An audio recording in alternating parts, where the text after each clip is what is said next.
Let's talk about how to fix a hormonal imbalance naturally.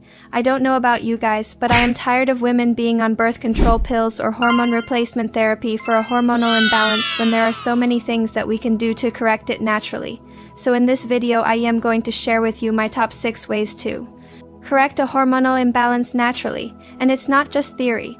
All of these things have been backed by science and research, so let's get started. Number 1 is to eat more cruciferous vegetables. Now, what are cruciferous vegetables?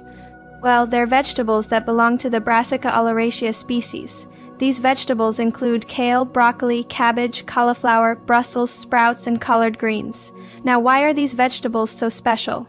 They contain something called indole 3-carbinol. This compound helps support healthy estrogen metabolism. Now, if your hormones are out of whack because of an estrogen-dominant situation, guess what? 80% of women over the age of 20 have some degree of estrogen dominance. And when you have estrogen dominance, you're more likely to have symptoms like breast tenderness, bloating, feeling moody, having brain fog, and also having problems like migraines and fibroids. Now, when you consume indole 3-carbinol from cruciferous vegetables, what will happen is it will help your body to balance out those excess estrogen levels. Number 2 is to do intermittent fasting. Intermittent fasting helps to reset your circadian rhythm, which is your internal body clock. Doing intermittent fasting regularly helps to regulate the release of your hormones, including your insulin, your growth hormone, your testosterone, and cortisol. So here's how you do intermittent fasting. You basically fast for 16 hours, but within that time period, you want to make sure you're drinking plenty of water. You're doing 0 snacks and you're only consuming calories during an 8-hour window. For example, you may choose to eat between the hours of PM to PM. That means that you would start your fast at PM, drink lots of water, and wait until PM the next day to have your first meal during that 16-hour fast. You should be drinking water, herbal tea, sparkling water, black coffee, or bulletproof coffee. And for those of you that don't know what bulletproof coffee is, it's just coffee made with butter or MCT oil. In the beginning, you might feel hungry, but it will go away if you just give your body time to adapt. And after a while, you won't even feel hungry anymore. And if you're worried about getting enough protein while doing intermittent fasting, don't be. It's actually really easy to get enough protein if you eat 2 meals. A good rule of thumb is to make sure that each meal has around 20 grams of protein per meal. And if you do this consistently over time, you will see a difference in your energy, your weight, your hormones, and your overall health. Number 3 is to start consuming more healthy fats. Did you know that your hormones are made from fat? The majority of your hormones, especially your sex hormones, are made from cholesterol, which is a type of fat. Unfortunately, we have been brainwashed into thinking that all fats are bad for us and we need to avoid them at all costs. But this couldn't be further from the truth. Your body needs certain types of fat to make your hormones. Some great sources of healthy fats include avocados, extra virgin olive oil, grass-fed butter, wild-caught fatty fish like salmon, pasture-raised eggs, raw coconut oil, and also macadamia nuts. If you aren't getting enough healthy fat in your diet, your body will struggle to make your hormones. Instead, your body will try to make them from the next best thing, which is your cholesterol. This means that your cholesterol gets converted into hormones, which leaves less of it in your blood to protect your organs. So if you want to improve your hormonal balance, make sure you add more healthy fats to your diet. Number 4 is to cut back on inflammatory foods. There are certain foods that trigger inflammation in your body.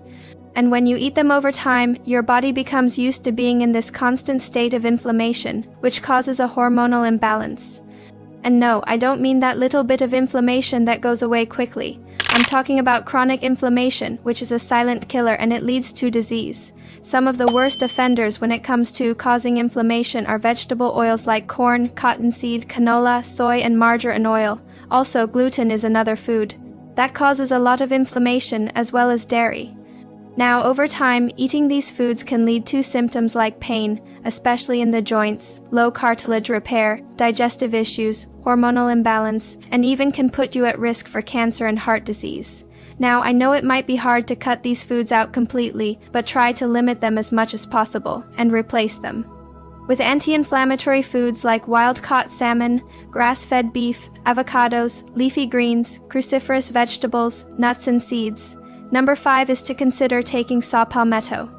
Saw palmetto is an herb that has been used for centuries to treat enlarged prostate in men.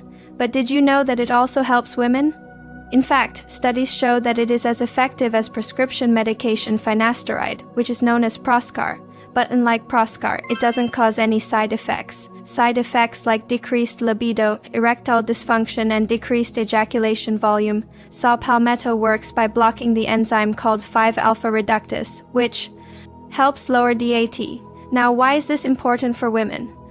Well, 15 to 20% of women over the age of 40 have a condition called androgenetic alopecia, which is hair loss caused by excess DAT. Excess DAT can also contribute to hair thinning, hair breakage, and even cystic acne.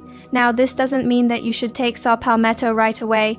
Talk to your doctor and do more research. I'm just throwing this out there as an option for you to explore.